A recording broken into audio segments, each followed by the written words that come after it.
Hello friends, नमस्कार, जय Jagannath. Ganjam kitchen Odia blog को आपण को अनेक अनेक स्वागत। मुझे आपण मानक अंडार एक नुआ रेसिपी नहीं आसी, एकदम चटपटा आउ टेस्टी टेस्टी अंडा कीमा। चैनल रे नुआ थिले प्लीज चैनल को सब्सक्राइब करदे आउ पाखर थिबा बेल आइकन को प्रेस करदे। यह को बनायापाई मु दुईटी मीडियम साइज रो पियाज को छोटे छोटे कर काटी नहीं, आ कंचा लंका मध्य दुईटी रु तीनोटी को काटिक नहीं, टमाटो बड़ टमाटो को छोटे छोटे कर काटी नहीं, आउ मु अंडा को सिझेकी चोपा छड़ेकी नहीं। यह को बनायापाई आम एति सामग्री ही नेबा। चलतु स्टार्ट करवा। यह को बनायापाई मु गोटे कड़ाई बसई नहीं।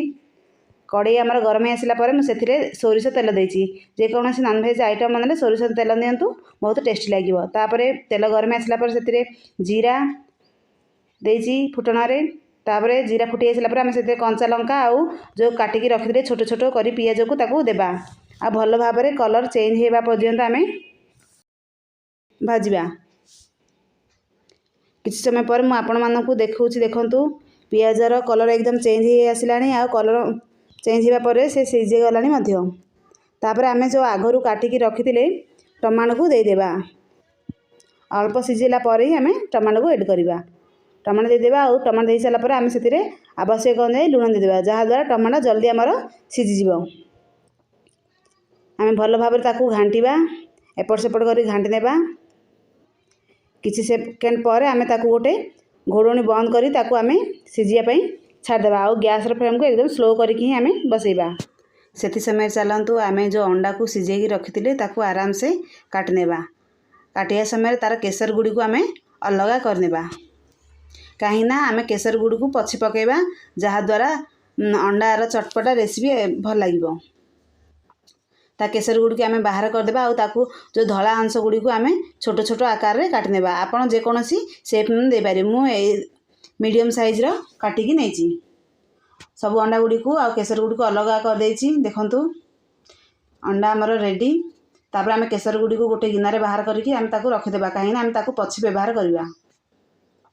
तापर आम से समय जो आम भाजवा को बसते देखा घोड़णी बाहर करवा। आउ ताकू भल भाव आम घाटी देवा। देखंतु भल भाव आम पियाज टमाटो आमर कषि होलानी। तापर आम से मसला गुंड गुड़िक एड करवा। मसला गुंड मु काश्मीरी मर्च गुंड, हलदी गुंड आउ चिकेन मसला गुंड नहीं ताकू देदेबा। आउ ताकू पुणी आम भल भाव किछि सेकेंड पाई ही भाजवा, जहाँद्वारा पियाज टमाटो भल भाव सी मिसी पार। भल भाव घाटिला आम जो आगरू काटिकी रखी अंडार धला अंश गुड़ी को ताकू देदेबा। ताकू देकी पुणी आम किछि सेकेंड पाई आम भाजवा, जहाँद्वारा भल भाव सी मसला गुड़िक सहित मिसी पार। गैस फ्लेम को आम मीडियम करके ही भाजवा। किछि समय भाजिया पर आम से मु 5 ରୁ 7टा गोलमर्च को कुटिकी देछि, जहाँद्वारा यही चटपटा रेसिपी भल लगे। गोलमर्च गुंड देदेबा। आउ धनिया पत्र आ मु दुईटी कंचा लंका को मझिरु 2 फाल करके 2टी कंचा लंका को देछि।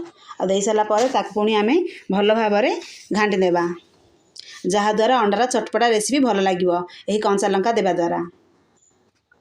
ताकू भल भाव घाटी देबा। आउ किछि समय भाजिया पर आम जो आगरू केसर को काटिकी रखी देदेबा। आगरू जदि केसर आम एड कर देते ताहले केसर मिसी जाइथांदा आ भल लगी न थांदा। तेणु आम ताकू पछरे ही एड करवा। ताकू एड करके आम पुणी हाई स्पीड करके आम भल भाव घाटी नेबा। किछि सेकेंड पाई ही भाजवा। तापर मु आपण मानकू देखौछि कि सेकेंड पर देखंतु अंडा कीमा हमर रेडी। तापर आम गैस को बंद कर देबा। सांग माने ये वीडियोटी आपण मानकू केमिति लागिला प्लीज कमेंट करिकी कहबाकू जमारू भूलिबेनी। आउ चैनल नुआ थिले प्लीज सब्सक्राइब कर देबे। आउ पाखर थिबा बेल आइकन को प्रेस कर देबे। लास्ट मु आपण को गोटे बाउल को बाहर करी देखौछि। देखंतु टेस्टी टेस्टी अंडा कीमा हमर रेडी। यह को आपण माने पूरी पराठा भात सहित मध्य खाई परिबे। आपण माने यह को घरे बनातु। आउ आपण मानकर अंडा कीमा केमिति बनिला प्लीज कमेंट करी कहबाकू जमारू भूलिबेनी। रहिली फ्रेंड्स, जय जगन्नाथ।